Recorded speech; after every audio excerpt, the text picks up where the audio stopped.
حیات مدرسه 29 آبان ساری و دانش آموزانی که برای رفتن به سر کلاس صف کشیدند. پدران و پدربزرگان امروز که اوایل دهه 60 در این مدرسه دانش آموز بودند.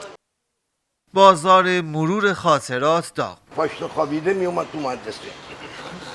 اینو درست کردن کار خیلی شاقی بود. اون روز نگره کت آقا سمنی در بیاد. بله بله.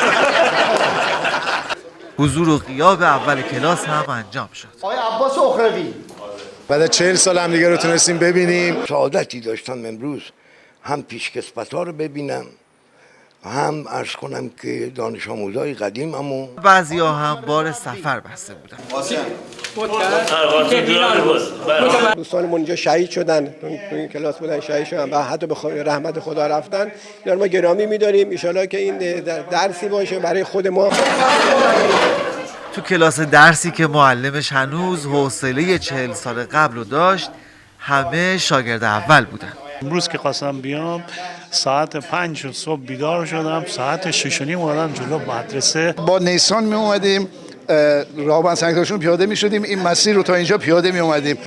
گوشه نشستین ساکت. قدیم همینجوری بودی تو مدرسه؟ نه قدیم از شیطون تر افراد مدرسه همیشه هم اخراج بودم. بعضی‌ها هم که ترک عادت نکرده بودن.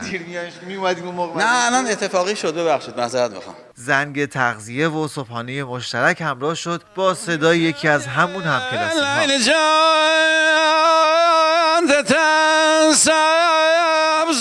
اگر همین الان دلتون واسه همکلاسی‌ها و دوستای قدیمیتون تنگ شده، گوشیتون رو بردارید و از حالشون با خبر بشید. بنیامین مرشدی، خبرگزاری صدا و سیما، ساری.